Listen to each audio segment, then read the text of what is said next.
जय जगन्नाथ समस्त दर्शक बंधु मान नमस्कार।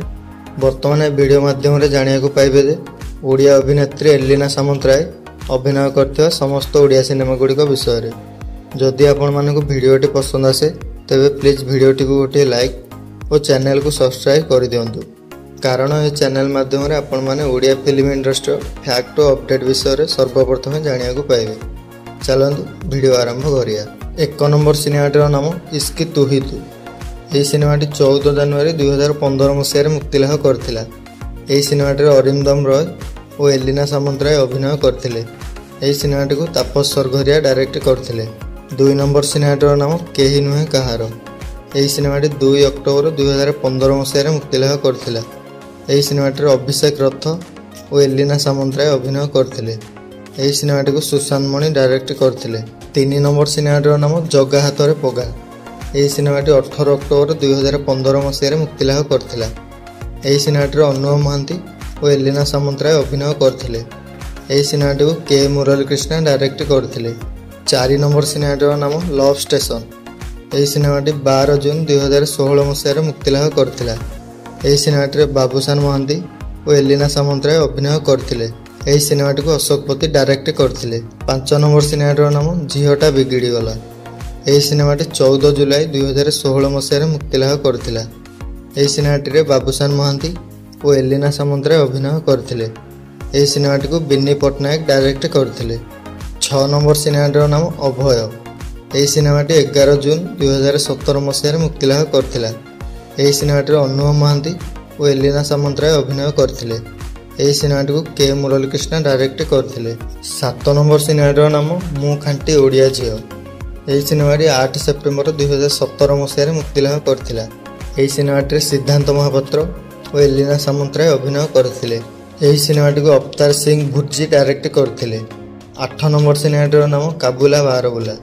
यह सिनेमाटी 27 सेप्टेम्बर 2017 मसीह मुक्ति लाभ करथिला। यह सिनेमाटी अनुव महांती और एलिना सामंतराय अभिनय करथिले। यह सिनेमाटी को रमेश राउत डायरेक्ट करथिले। 9 नंबर सिनेमाटर नाम हापी लकी। यह सिनेमाटी 21 जनवरी 2018 मसीह मुक्ति लाभ करथिला।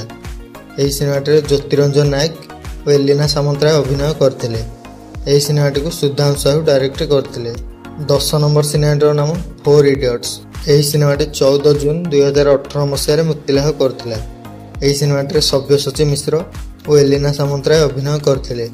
यह सिनेमाटी को बसंत साहू डायरेक्ट करथिले। 11 नंबर सिनेमाटर नाम टोकाटा फसीगला। यह सिनेमाटी 12 जुलाई 2018 मसीह मुक्ति लाभ करथिला। यह सिनेमाटी सव्यसाची मिश्र और एलिना सामंतराय अभिनय करथिले।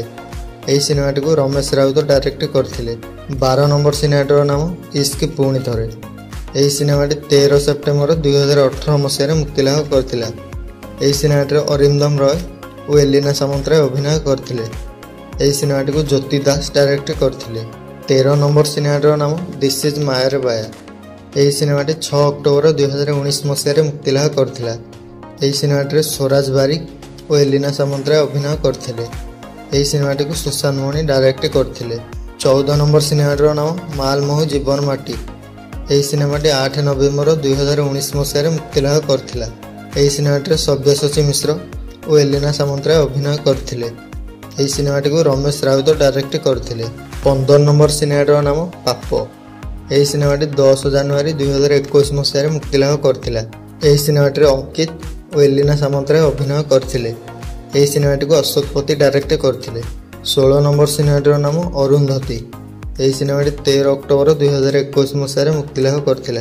यह सिनेमाटी राजवीर और एलिना सामंतराय अभिनय करथिले। यह सिनेमाटी को रमेश राउत डायरेक्ट करथिले। 17 नंबर सिनेमाटर नाम अनामिका नायिका। यह सिनेमाटी 16 जनवरी 2022 मसीह मुक्ति लाभ करथिला।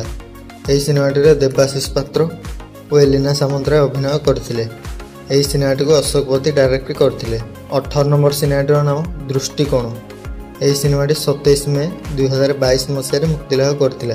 यह सिनेमाटी हर रथ और एलिना सामंतराय अभिनय करथिले। यह सिनेमाटी को सुशांत मणि डायरेक्ट करथिले। 19 नंबर सिनेमाटर नाम प्रिय तू मो सिए। यह सिनेमाटी 29 जून 2023 मसीह मुक्ति लाभ करथिला। यह सिनेमाटी अम्लान दास और एलिना सामंतराय अभिनय करथिले। यह सिनेमाटी को सुधांशु साहू डायरेक्ट करथिले। 20 नंबर सिनेमाटर नाम मोनालिसा। ଏହି ସିନେମାଟି 13 ଅଗଷ୍ଟ 2023 ମସିହାରେ ମୁକ୍ତିଲାଭ କରିଥିଲା।